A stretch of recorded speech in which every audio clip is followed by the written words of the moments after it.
শীতের ঠান্ডায় সাধারণ গরিব ও দুস্থ মানুষের পাশে দাঁড়ালো রামকৃষ্ণ ভাবধারায় অনুপ্রাণিত সেবামূলক প্রতিষ্ঠান।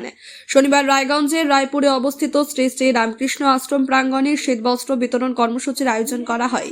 এই মানবিক উদ্যোগে রায়গঞ্জ রামকৃষ্ণ মিশনের সহযোগিতায় প্রায় 40 জন দুস্থ মানুষের হাতে কম্বল তুলে দেওয়া হয়। পাশাপাশি সকলের মধ্যে প্রসাদও বিতরণ করা হয়, যা অনুষ্ঠানের পরিবেশকে করে তোলে আরো আন্তরিক ও স্নিগ্ধ।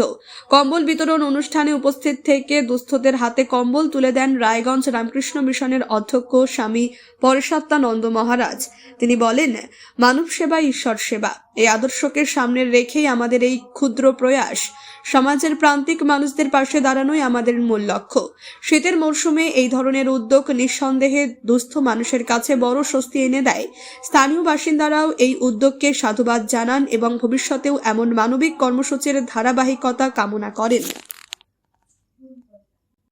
রায়গঞ্জ রামকৃষ্ণ মিশন থেকে রায়পুর রামকৃষ্ণ মিশনে এলেন, আশ্রমে এলেন এবং সেখানে নিজে হাতে 100-এর কাছাকাছি দুস্থদের কম্বল বিতরণ করলেন। কেমন লাগছে, কি বলবেন? আমরা এখানে 40 জনকে কম্বল দিলাম। এটা আমাদের কাজ, একটা স্বামীজি আমাদের উপর বর্তি দিয়ে গেছিলেন মানুষের সেবা করা। এটা সামান্য একটা আমাদের তরফ থেকে কম্বল দেওয়া হলো। মানুষের সামান্য যদি কাজে লাগে আমরা ধন্য হব। এই কাজ করে আমরা সকলে ধন্য। এছাড়াও তো আপনারা সারা বছর বিভিন্ন ধরনের সামাজিক কাজ করে থাকেন এবং মানুষের পাশে দাঁড়িয়ে থাকেন, কি বলবেন? আমরা তো শিক্ষা স্বাস্থ্য ব্যাপারে স্বামীজি চেয়েছিলেন, বিশেষ করে শিক্ষাদান, এটা আমাদের একটা বড় কাজ। আমাদের ছত্রপুরে বাচ্চাদের শিক্ষাদান, তার সঙ্গে সঙ্গে তাদের স্বাস্থ্যের ব্যাপারেও দেখাশোনা করা হয়। এছাড়া আমাদের আরও কয়েক প্রজেক্ট চলে, যেমন চ্যারিটেবল ডিসপেন্সারি চলে। এরকম কাজ এটা আমাদের রামকৃষ্ণ মিশনেরই কাজ। মিশনের কাজই হচ্ছে মানুষের সেবা করা। তো সেই কাজে আমরা সকলে অংশগ্রহণ করি। শুধু আমরা না, সাধুরা না, সাধুদের সঙ্গে সঙ্গে যারা ভক্তরাও থাকেন তারা অংশগ্রহণ করে। সকলের সাহায্যেই আমরা এই রামকৃষ্ণ মিশনের যে সেবা কাজ সেটা করে থাকি। প্রথমে আপনার নাম এবং পরিচয় জেনে নেব। বিশ্বনাথ পাল, আশ্রমের কর্মী। কোথায় এবং কি কর্মসূচি হলো?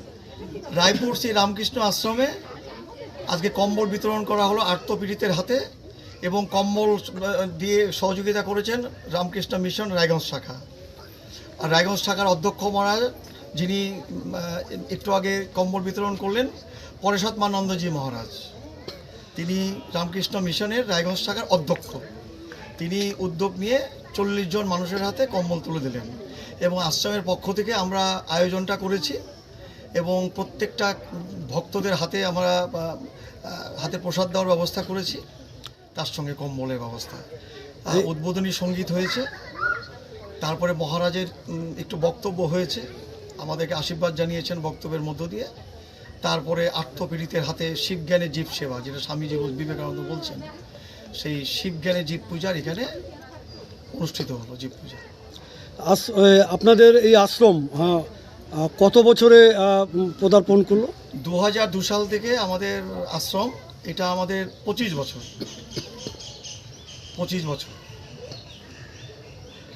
আগামীতে কি এ ধরনের কর্মসূচি অব্যাহত থাকবে? আমরা যদি এই গ্রামবাসী বিভিন্ন মানুষের সহযোগিতা পাই, আমাদের রায়পুর শ্রী রামকৃষ্ণ আশ্রম তৈরি হয়েছে মানুষকে সেবা করার জন্য। আমরা স্বামীজির বি অ্যান্ড মেক, নিজেরা ভালো হব, অন্যকে ভালো করব, এবং আর্তপীড়িতের মানুষের পাশে গিয়ে আমরা দাঁড়াবো। এই জন্যে আশ্রম এখানে তৈরি হয়েছে। তো ঠাকুর মা স্বামীজির এটা অপার করুণা, তার করুণাতে আশ্রমের সেবা কাজ আমাদের প্রত্যেক বছর এইভাবে চলে। আমরা দুর্গাপূজার সময় সমস্ত গরিব মানুষদের আমরা বস্ত্র বিতরণ করি। 12ই জানুয়ারি আমরা কম্বল বিতরণ করি। এইটা আলাদা করে রায়গঞ্জ রামকৃষ্ণ মিশন থেকে উদ্যোগ নিয়েছে, আমরা সহযোগিতা করেছি। এখানেও এই কম্বল বিতরণ, যদি মানুষের সহযোগিতা পাই, রায়পুর এলাকার মানুষ, বিভিন্ন গ্রামের মানুষ, ভক্তের সহযোগিতা পাই, নিশ্চয়ই আমরা মানুষের পাশে গিয়ে দাঁড়াবো। এটি রামকৃষ্ণ মিশনের বা আশ্রমের মূল উদ্দেশ্য, মানুষের পাশে গিয়ে দাঁড়ানো। তো কেমন লাগছে আপনাদের এ ধরনের মানবিক উদ্যোগ নিতে পেরে? আমাদের এই জন্য ভালো লাগছে যে এখানে অধ্যক্ষ মহারাজ রায়গঞ্জ মিশনের, তিনি এখানে কৃপা করে এসছেন। গ্রাম বরাবরই অবহেলিত, যে কোনো মানুষের দৃষ্টিকোণ থেকে গ্রাম অবহেলিত। সেখানে গ্রামের বুকে মহারাজ এসছেন আমাদেরকে অনুপ্রেরণা দেওয়ার জন্য।